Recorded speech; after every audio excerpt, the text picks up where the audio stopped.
The 2024 NFL Draft is over, which means it's time to grade every team based on how they did. I already did the AFC, so let's talk about the NFC now. This video may be controversial, so prepare for some bold takes. If you're new, subscribe to the channel as I will be doing draft content all year long. But for now, I'm Chase Keller, and welcome to 2024 NFL Draft Final Grades, NFC Edition. Enjoy. The worst draft in the NFC this year has to come out to be the Dallas Cowboys, who are not the worst in the league, but the worst in the conference. And just like last year, they started the draft pretty weak, but this year's was debatably weaker than 2023's. I just don't like Tyler Guyton out of Oklahoma, and he was definitely not worth a first-round pick in my eyes. Marshawn Kneeland and Cooper Beebe are two other prospects that I thought were not worth it where they were selected, but I especially think about this for the Maris Liufau pick. This pick got one of 7 F grades in this entire draft class, but Dallas came back and made some good later round picks. Beginning with Kalen Carson, a lot of these guys are positional needs, and some of them, including Carson and Nathan Thomas, should have gone earlier in the draft. Ryan Flournoy and Justin Rogers were undrafted talents to me, but they are some of the best UDFA graded players that I have. Dallas honestly did a decent job at addressing those team needs, but I thought some of those were reaches even if they needed the position. The Cowboys get a C+ this year, which ranks dead last in the NFC and 30th in the NFL. The consensus worst draft class in the entire league from what I have seen is the Atlanta Falcons, but I still think they're second to worst in the conference. I will admit that they didn't have a strong class, but most people trashed the Michael Penix Jr. selection, and I don't agree. It's not a very strong selection by any means, but Penix was my QB3 in this class, and I can't ignore that. The pick I actually hated more was Ruko Rororo, who was a huge reach, especially with Jerzon Newton on the board. They recovered with 4 straight A or B selections, with my favorite being Braylon Trice, adding a potential immediate starter off the edge. They ended with Casey Washington and Zion Logue, 2 selections that I didn't like, especially Logue since he likely won't make the roster in that crowded position.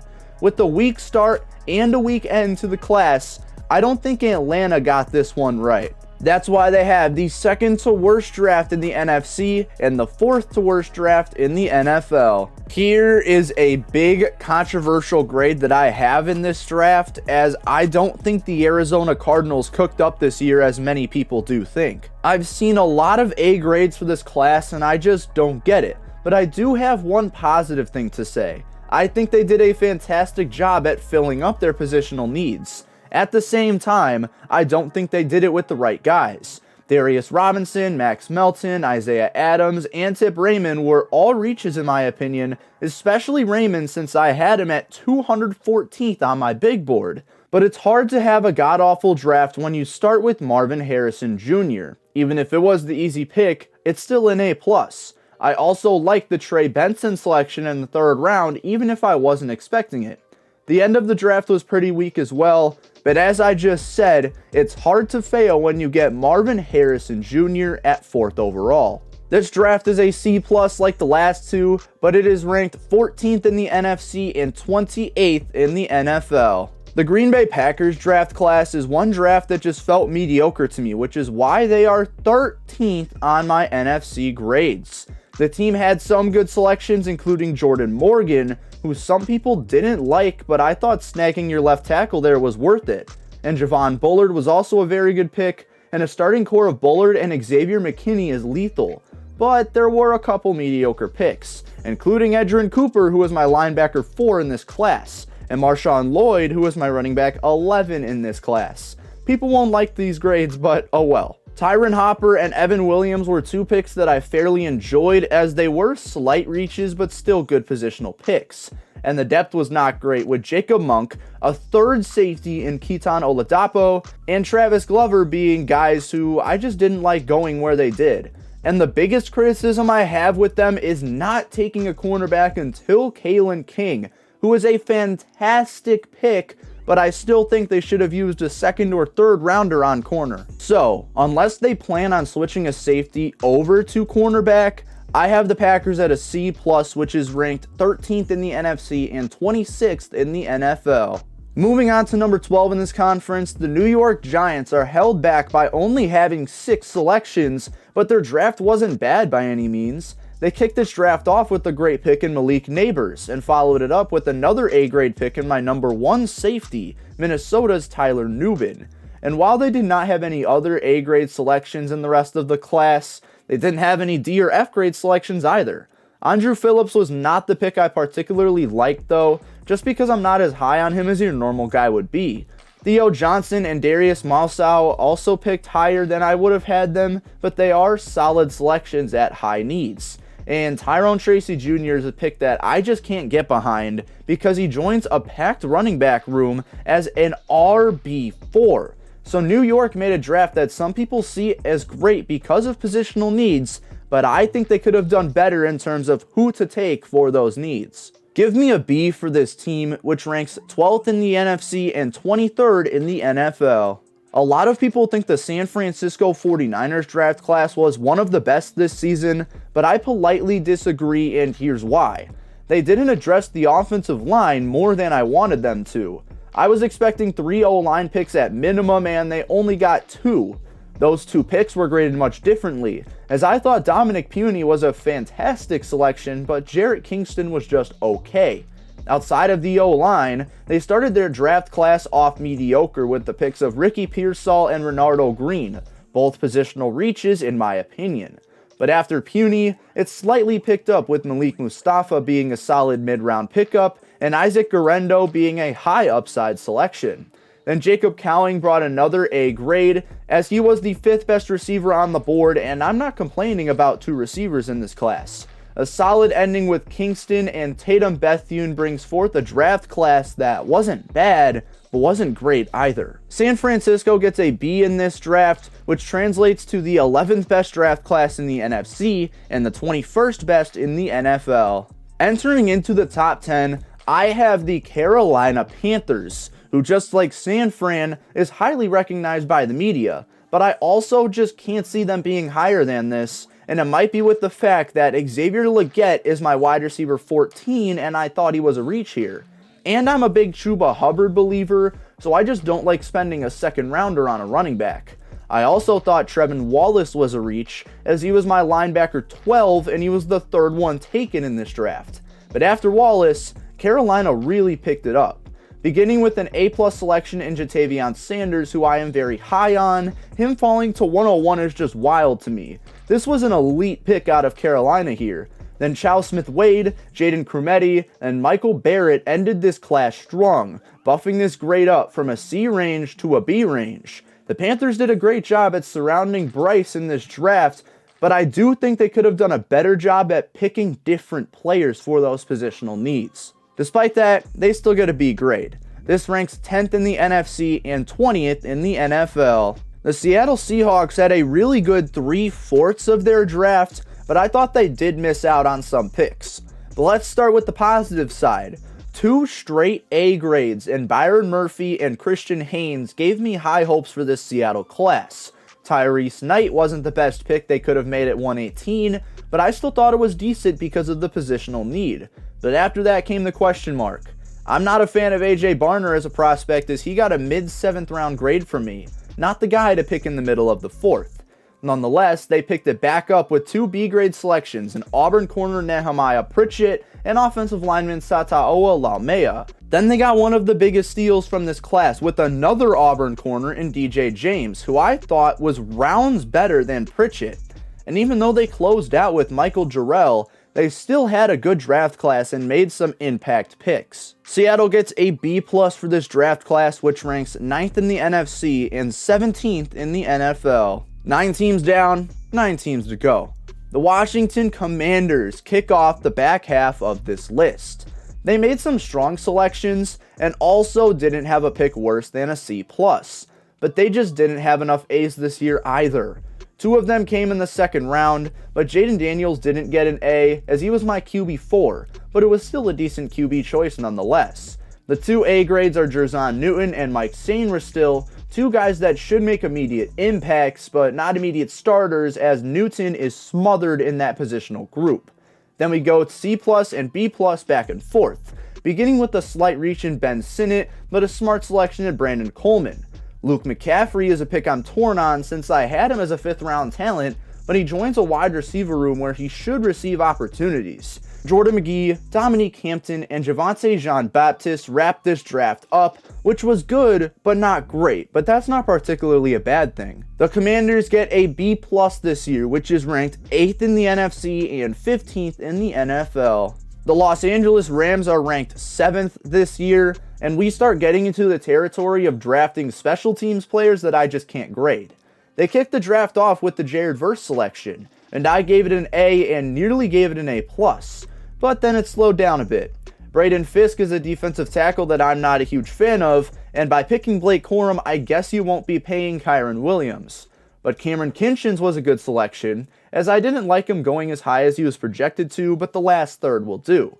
Brennan Jackson and Tyler Davis were both good selections to help bolster that defensive line, something that this team absolutely needed to do with Aaron Donald gone. We skip the kicker pick and talk about two more pretty good selections, in wide receiver Jordan Whittington, a positional grab, and Bo Limmer, a huge steal in the 6th round. And you wrap up with the C grade at the 4th to last pick, but that's not enough to sway this grade worse. I thought LA did a good job. They rank 7th in the NFC and 14th in the NFL with their B+ draft class. Coming into the 6th position, who were also graded 6th place last year in the NFC, I have the Tampa Bay Buccaneers. They kicked off their class by selecting Duke offensive lineman Graham Barton, who has grown on me as an overall pick, but he was still lower on my board nonetheless. I really liked the selection of Chris Braswell at 55 and was mixed on the Tyke Smith pick, but I do like the fit and the upside with that one. 2 straight A's came into play with Jalen McMillan becoming an immediate competitor with Trey Palmer for the slot receiver and Bucky Irving being an RB2 competitor.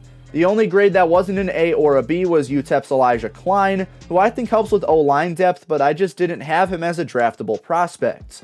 But a strong closing statement with tight end Devin Culp wraps up this one that I would have given an A if they had stronger picks at the beginning.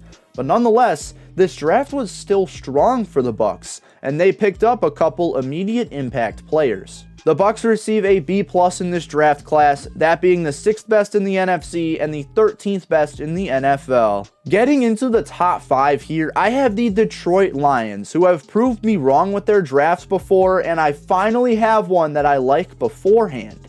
I want to address the D pick before anything. I like the upside and the versatility, but Sione Vaki is not someone that I enjoyed watching, which is why he is that low.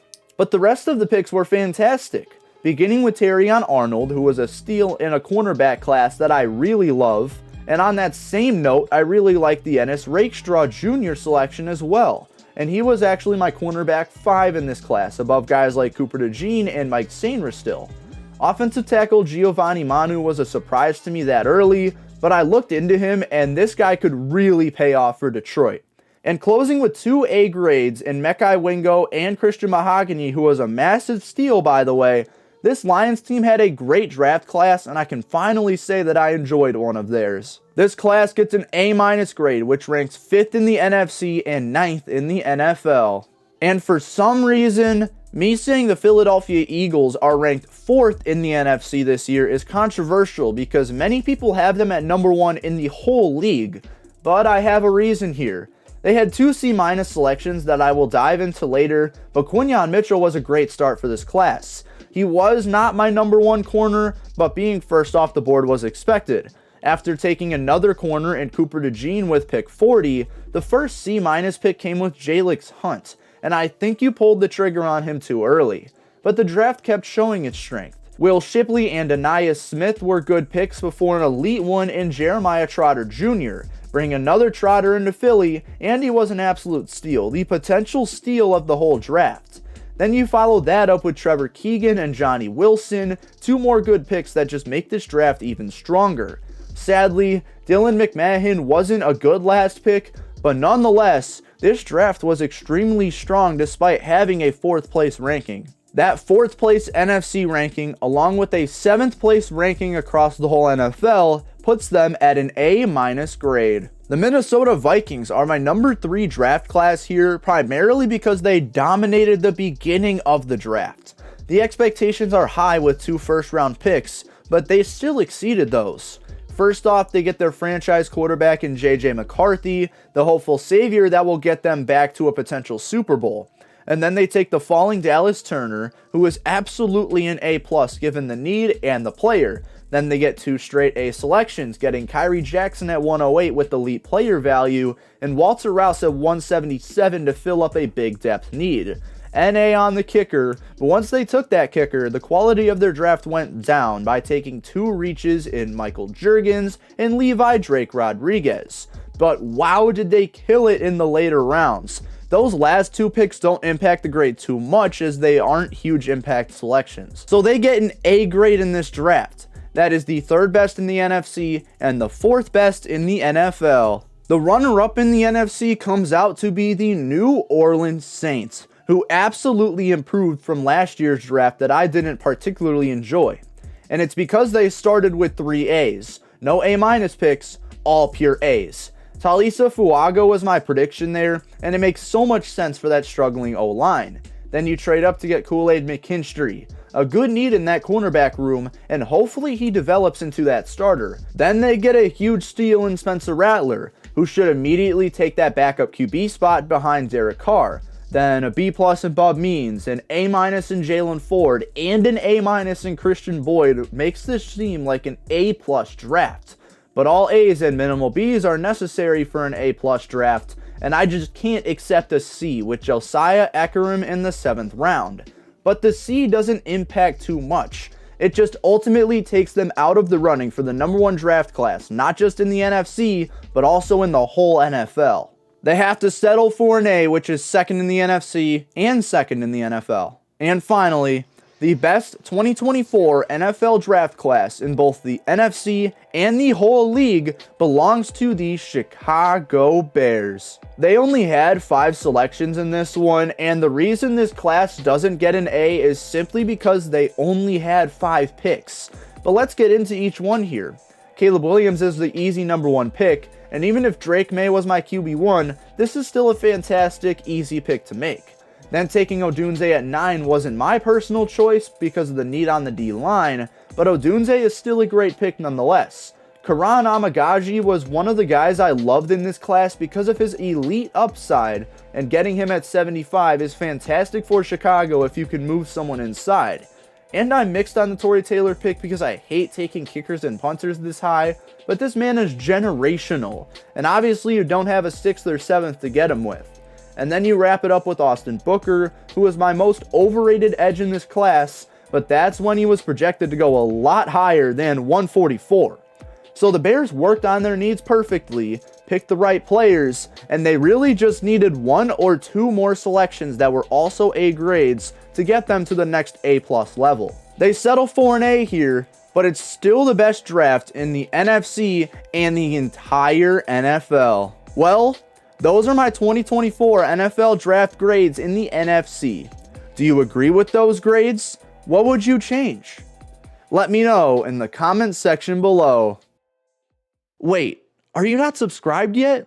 Well, do it now. I release content like this all the time and would really appreciate your support. I'm Chase Keller from Chase Keller Journalism, and I will see you all next time.